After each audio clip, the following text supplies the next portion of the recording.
Support for Colorado Today comes from Credit Union of Colorado. With access to over 30,000 ATMs and a mobile app, they're dedicated to offering the services of a big bank with a heart. Learn more at honestlygood.org.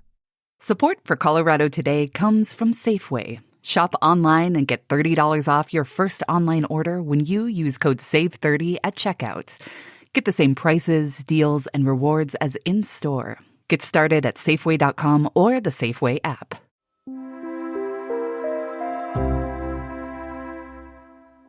Last I checked, the calendar still says summer, but this weekend, Telluride and Arapahoe Basin caught a dusting of snow. And the same day that snow fell in parts of the high country, a tornado touched down in the southwest. In other words, a typical September in Colorado. I'm Arlo Perez Esquivel. And I'm Bazi Kanani.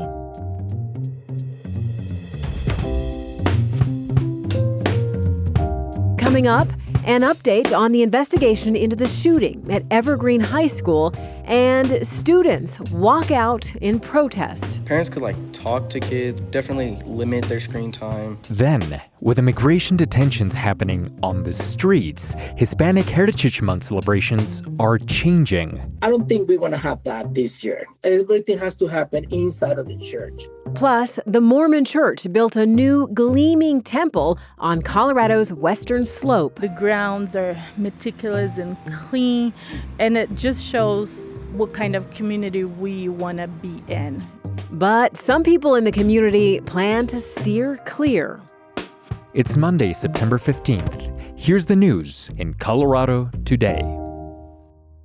It may be weeks. It may be weeks before we get the official word about why a student shot his classmates and himself at Evergreen High School last week. The Jefferson County Sheriff's Office says that he was radicalized, but they haven't given a word on what they mean by that, and they tell us that the FBI is involved in figuring it out. Social media accounts that appear to belong to the suspected shooter show many references to Columbine High School and to Hitler. Journalists from our newsroom have seen the disturbing content on some of those accounts, but the accounts have since been suspended, and the sheriff's office is not confirming that they belong to the shooter. Lives, not politics! Lives, not politics! While the investigation continues, students around Jefferson County walked out of class on Friday and demonstrated against gun violence. CPR's Jenny Brandine talked with some of them.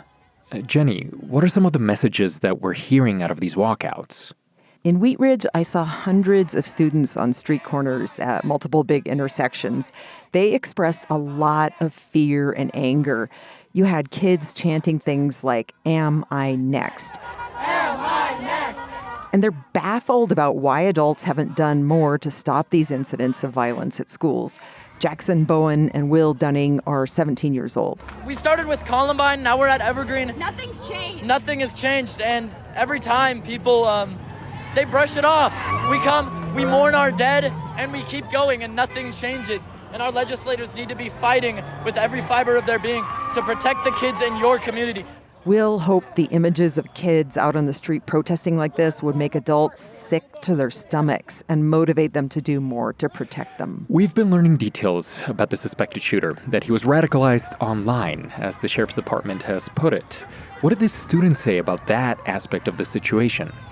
A student named Keaton brought this up when I interviewed him. He said one of his best friends goes to school in Evergreen, and they talked on the phone on Wednesday, and both kids were scared. Keaton and his Wheat Ridge High friend, Robert, who's also 17, say there needs to be more mental health counselors available in school. Honestly, I think we just need to focus on, of course, mental health, but expanding background checks and making sure that there's no, history of mental illness. And before you actually are able to purchase a gun, you should have to go through a rigorous, examination, check all of your internet history and stuff like that. Keaton added that he's tired, and just like Will, he feels like people don't seem to care that kids are hurt by gun violence. Later, I met 3 boys at Jefferson High in Edgewater, Ty, Marcus, and J-Ray. They said they've been served up hateful speech online. You get what you put out, and if you're looking for something, you can find anything on the internet. You could just see the little things that lead on to more bigger things. Even if you try to take it down, it was once recorded as on the internet. There is a lot of research now about the way boys are targeted online and steered towards radicalization. That is definitely something to think about as we try to get more details that piece together what led to the shooting in Evergreen. CPR's Jenny Brundin, thank you. You're welcome. Today is the official start of Hispanic Heritage Month, but this year's stepped-up ICE raids have community leaders across Colorado rethinking their celebrations. We usually have food. We have a taco shop outside with the music, things like that. Arturo Vargas is a pastor in the Denver metro area. His church, whose name he asked to keep private, usually puts on a carnival that pours out onto the street. I don't think we want to have that this year. Everything has to happen inside of the church. Federal officers are arresting about 5 times as many immigrants in the city of Denver compared to averages before President Trump took office.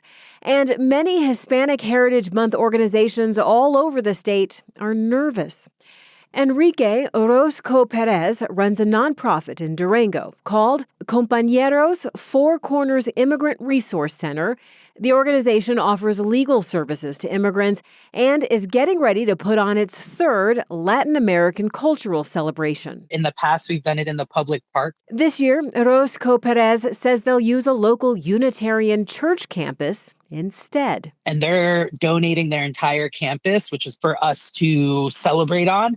And we have our own rapid response network volunteers in this area that will be helping us with security and monitoring if we feel there's any ICE presence. As celebrations get broken up into smaller groups and brought indoors, some community members stress the importance of representing their Latino heritage in public spaces.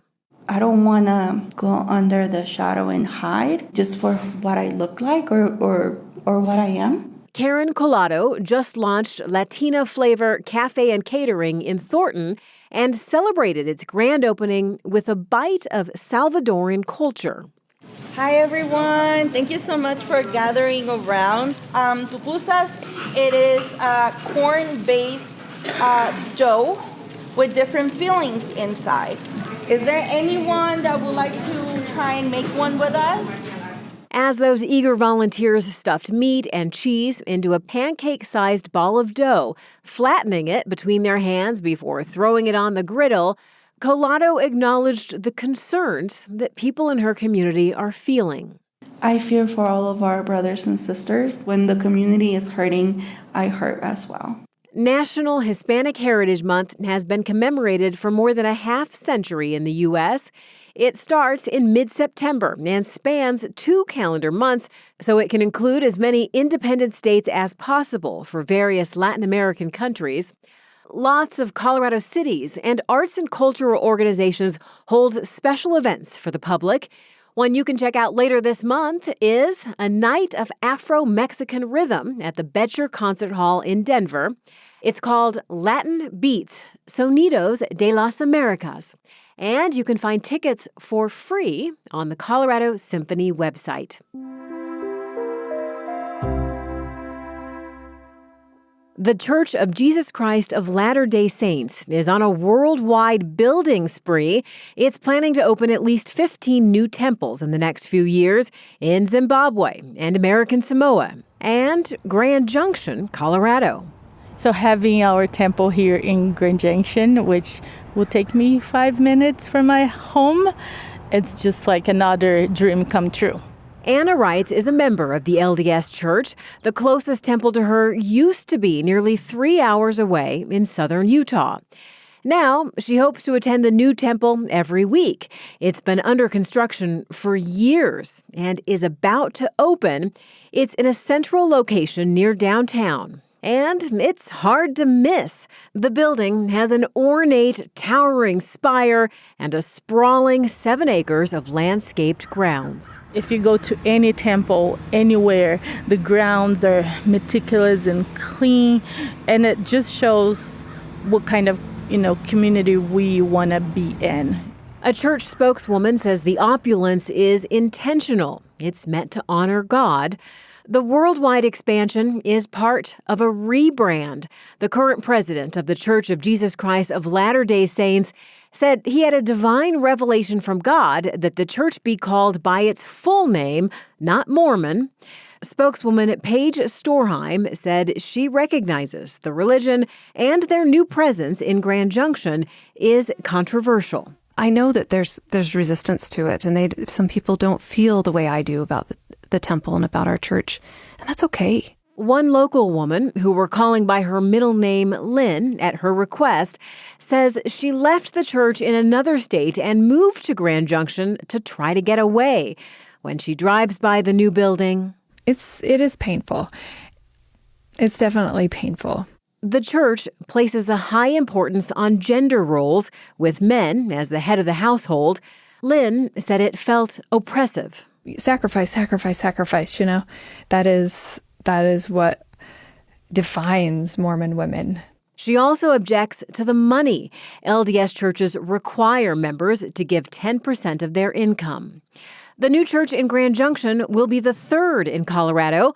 Fort Collins has had one for about a decade now, and Denver for almost 4 decades.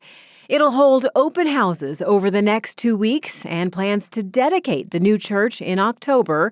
After that, only members of the LDS Church will be allowed to attend. Thanks to CPR's Stina Sieg for this reporting from Grand Junction.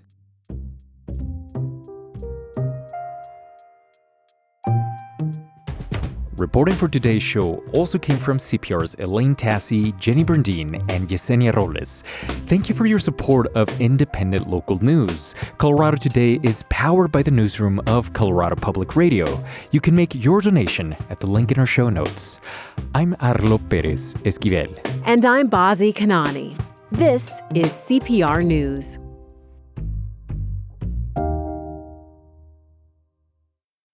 Support for Colorado Today comes from Safeway, proud to stock fresh produce, tender cuts of meat, and more from Colorado farms and local small businesses. You support local when you shop at Safeway. Shop at Safeway.com or in the Safeway app. Support for Colorado Today comes from Credit Union of Colorado. With access to over 30,000 ATMs and a mobile app, they're dedicated to offering the services of a big bank with a heart. Learn more at honestlygood.org.